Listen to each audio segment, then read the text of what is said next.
Assalamualaikum warahmatullahi wabarakatuh.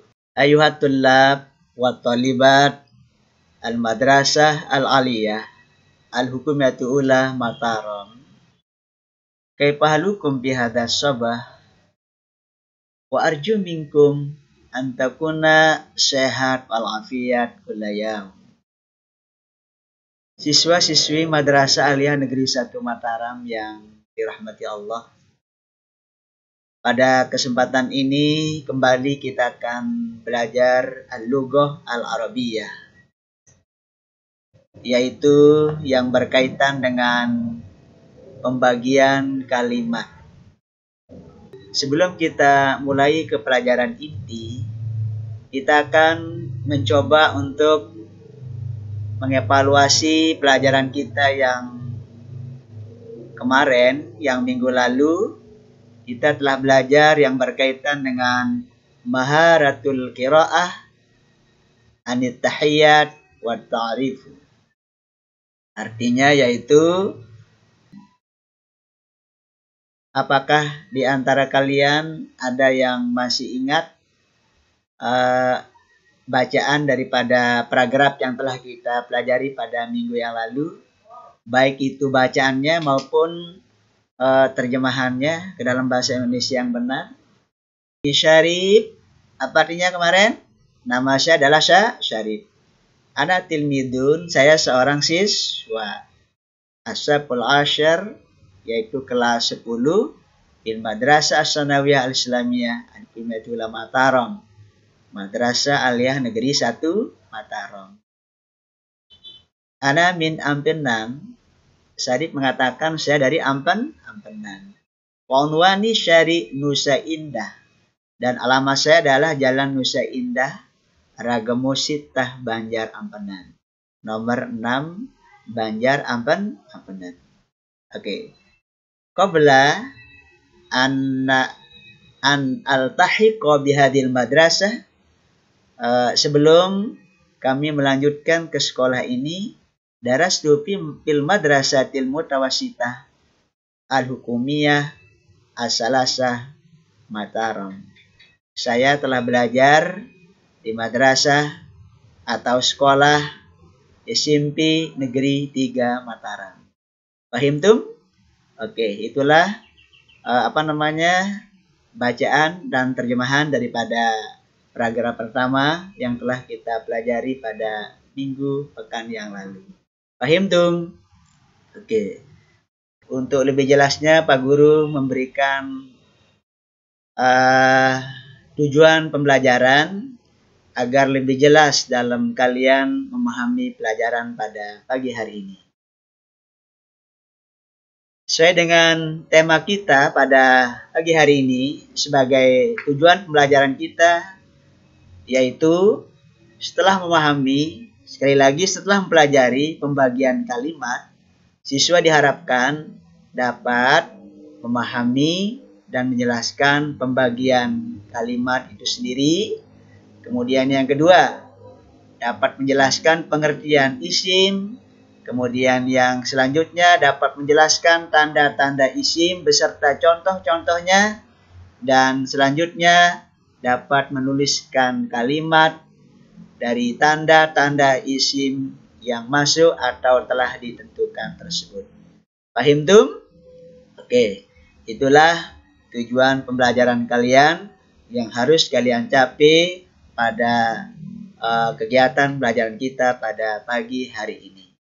Oleh karena itu, mari kita coba untuk membahas satu persatu daripada tujuan pembelajaran kita pada pagi hari ini. Pada pagi hari ini kita batasi, yang kita akan bahas adalah kaitan dengan kalimat yang berkaitan dengan kata benda atau isim. Adapun pengertian isim secara luas adalah kata yang merujuk ke orang, kata yang merujuk ke manusia, kata yang merujuk ke hewan, kata yang merujuk ke tumbuhan, kata yang merujuk ke benda mati, kata yang merujuk ke tempat, waktu, sifat, atau makna lainnya yang tidak terkait waktu, atau boleh dikatakan semua kata yang tidak termasuk kata kerja dan huruf. Oke, selanjutnya kita coba untuk mempelajari tanda-tanda isim atau alamatul ismi. Tanda-tanda isim itu anak-anak, di antaranya mungkin di sini Pak Guru tampilin ada 7. Yang pertama yaitu dapat dilihat dari segi arti kalimat itu sendiri. Contohnya adalah maktabun. Ma makna maktabun? Artinya adalah meja. Maktabatun. Ma maknahu? Perpustakaan. Kita tahu artinya maktabun meja, kita tahu artinya maktabatun perpustakaan, itu adalah isim. Madrasatun, yaitu sekolah. Sekolah itu juga isim. Misbahun, ma maknahu? Lampu. Kita tahu artinya itu juga isim. Bakaratun, sapi betina ya, itu juga isim. Ustazun, seorang guru laki, itu juga isim. Baitun, sebuah rumah. Zahratun, bunga. Syajaratun, pohon kayu. Insanun, yaitu manusia. Nomor 2, kalimat tersebut berharokat tanwin di huruf akhir. Contohnya adalah seperti yang Pak Guru bacakan tadi. Maktabun, dia berharokat dhammah. Maktabatun, dia berharokat dhammah taknya.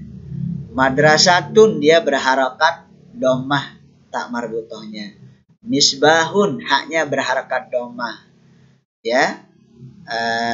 Kemudian bakaratun, dia berharokat dhammah. Artinya adalah dhammah tain semuanya. Kemudian ustazun berharakat dhammatain. Baitun berharakat dhammatain. Zahratun berharakat dhammatain. Syajaratun berharakat dhammatain. Lanjutkan dengan tanda isim yang ketiga. Kalimat tersebut bisa dimasuki dengan alif lam al ya. Contohnya adalah al-maktabu. Tadi maktabun itu adalah berharakat dhammah. Dan dia belum ada alif lamnya. Ketika kita masukkan dengan alif lam, berarti dia adalah ini tanda isim ya. Nanti ini tergolong dari isim ma'rifat. Dan baknya tadi yang berdomatain, dia sekarang berharakat satu menjadi al-maktabu. Paham tum? Yang keempat adalah kalimat tersebut bisa dimasuki oleh huruf nida atau huruf panggilan. Contohnya adalah huruf nida itu kebanyakan di huruf iya. Ya Muhammad, wahai Muhammad. Ya Zaidun, wahai Zaidun. Ya Aisyah, wahai Aisyah. Ya Allah, ya Allah. Ya Raisil Madrasah, wahai kepala sekolah. Ya Ustaz, wahai seorang guru. Ya, jadi adalah ini juga tergolong dia daripada isim yang tandanya adalah dimasuki daripada huruf panggilan atau huruf nida. Paham tum? Oke. Kita sekarang melanjutkan ke tanda isim yang kelima. Tanda isim yang kelima yaitu kalimat tersebut bisa dimajrurkan atau dibarisbawakan dengan huruf-huruf jar. Contohnya, arji'u minal madrasati naharon. Aku kembali dari sekolah siang hari. Mana di sini termasuk isim kita yaitu al-madrasatu. Memangnya. Tetapi karena dia dimasuki dengan min, maka dia dibaca minal madrasati. Paham tum? Tidak boleh lagi anak-anak membacanya dengan al-madrasatu karena udah dimasuki dengan huruf jar. Masih ingat enggak huruf jar kalian? Ya? Udah kita pelajari. Huruf jar itu ada mengatakan 9, ada juga mengatakan 12. Yang 9 itu wahyamin, wa ila, wa an, wa ala, wa fi, wa rubba, wal ba, wal kaf. Itu 9. Kemudian yang mengatakan 12 ditambahnya dengan huruf sumpah. Wallahi, wa billahi, wa tallahi. Itu ya menjadi 12. Kenapa? Karena huruf sumpah dengan huruf jar itu adalah sama-sama baris bawakan akhir kata isim. Kemudian kita lihat juga contoh daripada yang kedua. Muhammad yazhabu ilal madrasati sobahan. Muhammad pergi ke sekolah pagi. Mana huruf jar? Ila di sini. Mana isimnya? Al madrasati. Wajib dibaca ilal madrasati karena dia adalah udah ada huruf jar di depannya, isim. Kemudian yang selanjutnya contoh. Umi tazhabu ila suki. Ibuku pergi ke pasar. Mana huruf jar? Ila. Mana isimnya? Asyuki. Wajib dibaca ila suki. Kemudian kita lihat huruf jar yang lain. Wajah Fatimah kal badri. Wajahnya Fatimah seperti bulan. Mana huruf jar? Ka. Al badri adalah isimnya. Ini termasuk kata sifat ya. Kemudian wajahur rajulu ya, wajahur rajulu ya. Kali lagi wajahur rajuli kasamsi. Artinya adalah wajahnya orang laki itu seperti matahari. Biasa memang kalau kita laki agak seperti apalah kita ya, suka marah dan sebagainya. Karena mungkin kesibukan dan sebagainya ya. Tapi kalau perempuan itu dia diumpamakan wajahnya adalah kal badri seperti bulan. Paham tuh? Oke, kita lanjutkan sekarang untuk tanda isim yang keenam. Kalimat tersebut bisa dimajrurkan dengan idhofat. Contohnya babul masjidi. Ya. Babu ini adalah babul masjidi dua kata, tapi maknanya satu. Itu namanya idhofat. Wajib dibaca al-masjidi karena ada isim nakirah di depannya baru diikuti dengan isim ma'rifat. Babul masjidi. Wajib dibaca seperti itu. Dua kata maknanya satu, yaitu pintu masjid. Babul pasli. Ya, pintu sekolah. Juga sama, dua kata maknanya satu. Babu isim nakirah, al-fasli isim ma'rifat. Jadi idhofat. Wajib al-fasli dibaca baris bawah. Kemudian juga kitabut tafsiri, kitab tafsir. Ya.